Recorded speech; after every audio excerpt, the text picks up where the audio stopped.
हरे कृष्णा। इस समय परम पवित्र पौष मास चल रहा है और वर्ष 2024 का भी अंतिम समय आ रहा है। ऐसे में परम भगवान श्री हरि की अधिक से अधिक भक्ति, उनकी कथाओं का श्रवण, कीर्तन और नाम जप द्वारा हम इस विशेष पौष मास को और अधिक पवित्र और सफल बना सकते हैं। और इसी प्रयास के एक भाग रूप इस समय हम श्रवण कर रहे हैं पौष मास विशेष कथा श्रृंखला। आज की इस पौष मास विशेष कथा में आप सबका स्वागत है। तो चलिए आरंभ करते हैं आज की कथा। सुकला की सखियों ने पूछा, हे महाभागे, ये रानी सुदेवा कौन थी? उनका आचार विचार कैसा था? तब सुकला ने कहा, हे सखियों, ये बहुत समय पहले की बात है। अयोध्यापुरी में मनुपुत्र महाराज इक्ष्वाकु का राज्य था। वे धर्म के बड़े ज्ञानी, तत्वज्ञ, सौभाग्यशाली, हर प्रकार के धर्मों के अनुष्ठान में रत रहने वाले सर्वज्ञ और देवता तथा ब्राह्मणों के पुजारी थे। काशी के राजा वीरवर महात्मा देवराज की पुत्री सुदेवा के साथ उनका विवाह हुआ था। सुदेवा सत्यव्रत के पालन में सदैव तत्पर रहती थी। वो हर प्रकार के सदाचार का पालन करती थी। पुण्यात्मा राजा इक्ष्वाकु उनके साथ अनेक प्रकार के उत्तम पुण्य और यज्ञ कार्य किया करते थे। अब एक दिन महाराज अपनी रानी के साथ गंगा के तट पर गए। वहाँ पर एक सुंदर वन था और वहाँ पर शिकार खेलने लगे। उन्होंने बहुत से सिंह और शुकरों को मारा।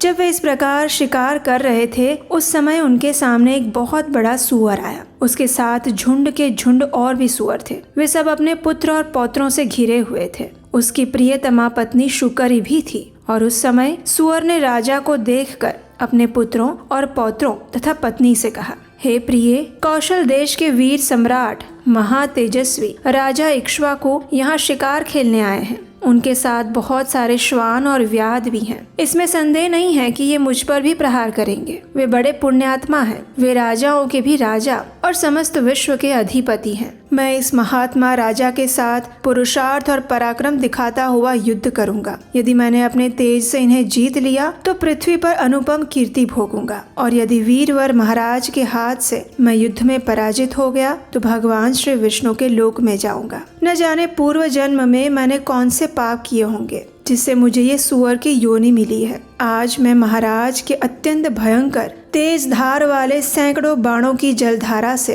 अपने पूर्व संचित घोर पातक को धो डालूंगा। इसलिए तुम मेरा मोह छोड़ देना और इन पुत्रों, पौत्रों और श्रेष्ठ कन्या को बाल वृद्ध सहित संपूर्ण परिवार के साथ लेकर पर्वत की कंदरा में चली जाना। इस समय मेरे स्नेह का त्याग करके तुम इन बालकों की रक्षा करो। शुकर की बात सुनकर उसकी पत्नी शुकरी ने कहा, हे नाथ, मेरे बच्चे आपके ही बल से पर्वत पर गर्जना करते हुए विचरते हैं। आपके तेज से ही निर्भय होकर यहाँ कोमल मूल फलों का आहार करते हैं। हे महाभाग, बीहड़ वनों में, झाड़ियों में, पर्वतों पर, गुफाओं में और यहाँ भी जो ये सिंह और मनुष्यों के तीव्र भय की परवाह नहीं करते, उसका कारण आपका तेज ही है जिससे वे सुरक्षित रहते हैं। आपके द्वारा हमें त्याग देने पर मेरे सभी बच्चे दीन, असहाय, अचेत हो जाएंगे। आपसे दूर रहने में मेरी शोभा नहीं है। उत्तम सोने के बने हुए दिव्य आभूषणों, रत्नमय उपकरणों, सुंदर वस्त्रों से विभूषित होकर पिता, माता, भाई, सास, ससुर, अन्य संबंधियों से आदर पाकर भी अगर कोई स्त्री पति के विहीन होती है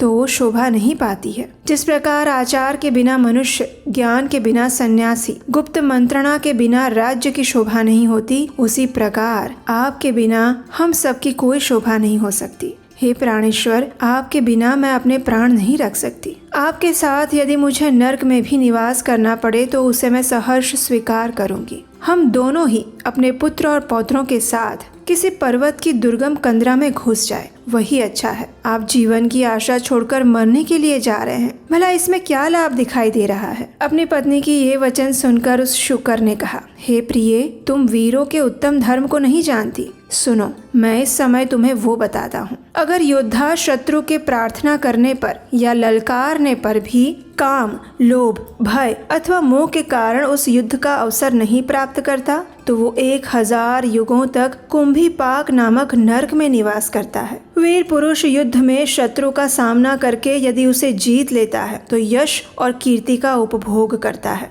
और अगर निर्भयता पूर्वक लड़ता हुआ वो स्वयं ही मारा जाता है तो वीर लोक को प्राप्त कर दिव्य भोगों का उपभोग करता है। हे प्रिय, 20,000 वर्षों तक वो इस सुख का अनुभव करता है। मनुपुत्र राजा इक्ष्वाकु यहाँ आए हुए हैं, जो स्वयं बड़े वीर हैं। वे मुझसे युद्ध चाहें तो मुझे अवश्य ही उनके साथ युद्ध करने का अवसर देना चाहिए। महाराज युद्ध के अतिथि होकर आए हैं और अतिथि सनातन श्री विष्णु का स्वरूप होता है, इसलिए युद्ध रूप से इनका सत्कार करना मेरा आवश्यक कर्तव्य है। ये सुनकर उनकी पत्नी शुकरी ने कहा, हे प्राणनाथ, यदि आप महात्मा राजा को युद्ध का अवसर प्रदान करेंगे तो मैं भी आपके साथ रहकर आपका पराक्रम देखूंगी। इस प्रकार कहकर शुकरी ने तुरंत अपने प्रिय पुत्रों को बुलाया और कहा, हे बच्चों, मेरी बात ध्यान से सुनो। युद्ध भूमि में सनातन विष्णु रूप अतिथि पधारे हैं। उनके सत्कार के लिए मेरे पति जाएंगे और इनके साथ मुझे भी वहां जाना चाहिए। आप सबकी रक्षा करने वाले प्राणनाथ जब तक यहाँ उपस्थित हैं, तभी तक तुम दूर के पर्वत की किसी दुर्गम गुफा में चले जाओ। मनुपुत्र राजा इक्ष्वाकु बड़े बलवान और दुर्दमनीय राजा हैं। ये हम सब के लिए काल स्वरूप हैं, सबका संहार करेंगे और इसलिए तुम दूर चले जाओ। अपनी माता के ऐसे वचन सुनकर पुत्रों ने कहा, जो माता पिता को संकट में छोड़कर चले जाता है वो पापात्मा है। उसे महारौद्र और अत्यंत घोर नरक में जाना पड़ता है। जो निर्दयी अपनी माता के पवित्र दूध को पीकर परिपुष्ट होता है और माँ बाप को विपत्ति में छोड़कर चला जाता है, वह कीड़ों और दुर्गंध से परिपूर्ण नरक में पड़कर सदा पीप का भोजन करता है। इसलिए हे माँ, हम लोग पिता को और तुम्हें यहाँ छोड़कर नहीं जाएंगे। इस प्रकार निश्चय करके शुकर, उसकी पत्नी और उसके सभी पुत्र बांधव सहित परिवार एक मोर्चा बनाकर खड़े हो गए। वे सभी बल और तेज से संपन्न थे। अब उधर अयोध्या के महाराज मनु कुमार इक्ष्वाकु अपनी सुंदर पत्नी और चतुरंगिणी सेना के साथ शिकार के लिए चले। उनके आगे आगे व्याध थे, श्वान और तेज चलने वाले वीर योद्धा थे। वे सभी लोग उस स्थान के समीप गए जहां बलवान शुकर अपनी पत्नी के साथ उपस्थित था। छोटे बड़े बहुत से सुअर सभी ओर से उसकी रक्षा कर रहे थे। गंगा के किनारे मेरु पर्वत की तराई में पहुंचकर महाराज इक्ष्वाकु ने व्याधों से कहा, बड़े बड़े वीर योद्धाओं को शुकर का सामना करने के लिए भेजो। इस प्रकार महाराज की आज्ञा से भेजे हुए बलवान, तेजस्वी और पराक्रमी योद्धा वायु के समान दौड़ पड़े और तुरंत शुकर के पास जा पहुंचे। वनचारी व्याध अपने तीखे बाणों और चमचमाते हुए अस्त्र शस्त्रों से वीरों का बाना बांध कर खड़े थे और उन सभी शुकरों को बींधने लगे। ये देखकर वह यूथपति वराह अपने सैकड़ों पुत्र पौत्र बांधवों के साथ शत्रुओं पर टूट पड़ा। बड़े वेग से उनका संहार करने लगा और व्याध उसकी पैनी दाढ़ों से घायल होकर भूमि पर गिरने लगे। तत्पश्चात शुकरों और व्याधों में भयानक संग्राम हुआ। वे क्रोध से लाल आंख किए एक दूसरे को मारने लगे। व्याधों ने बहुत सारे शुकरों को और शुकरों ने भी अनेक व्याधों को मार गिराया। संपूर्ण जमीन खून से रंग गई। कितने ही सुअर मर गए, कितने ही घायल हुए और कितने ही भाग कर बीहड़ स्थानों, झाड़ियों, कंदराओं में जा फंसे। ऐसी ही कुछ दशा व्याधों की भी थी। कितने ही मर गए, कितने ही सुअरों की पैनी दाढ़ों के आघात से कट गए और कितने ही टुकड़े टुकड़े होकर प्राण त्याग कर स्वर्गलोक चले गए। अब रण संग्राम में मात्र वह बलशाली शुकर, उसकी पत्नी और 5-7 पुत्र पौत्रों के साथ युद्ध की इच्छा से मैदान में डटा हुआ था। और उस समय शुकरी ने कहा, हे नाथ, मुझे और इन बालकों को साथ लेकर अब यहाँ से चल पड़ो। तब शुकर ने कहा, महाभागे, 2 सिंहों के बीच में सुअर पानी पी सकता है, लेकिन 2 सुअरों के बीच में सिंह नहीं पी सकता। सुअर जाति में ऐसा उत्तम बल देखा जाता है। अगर मैं संग्राम में पीठ दिखाकर चला जाऊं तो उस बल का नाश कर दूंगा। मेरी जाति की प्रसिद्धि नष्ट हो जाएगी। मुझे परम कल्याणदायक धर्म का ज्ञान है। जो भी योद्धा तीखे शस्त्रों का व्यू देखकर प्रसन्न होता है, रण सिंधु में गोता लगाकर तीर्थ के पार पहुंचता है, वो अपनी आगे की 100 पीढ़ियों का उद्धार कर देता है और अंत में विष्णु धाम को जाता है। जो अस्त्र शस्त्रों से सुसज्जित योद्धाओं को सामने आते देख प्रसन्नता पूर्वक आगे बढ़ता है, उसके पुण्य फल का तुम वर्णन सुनो। ऐसे महाभागी योद्धा को पग पग पर गंगा स्नान का महान फल प्राप्त होता है। जो काम या लोभवश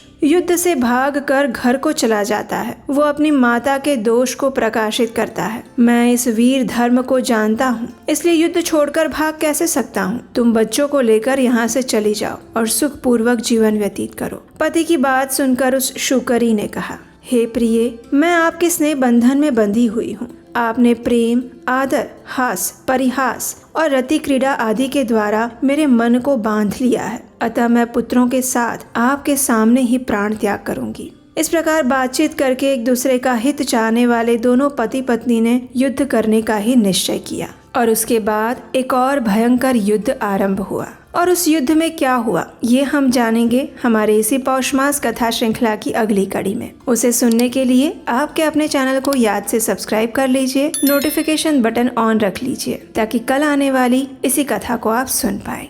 हरे कृष्णा।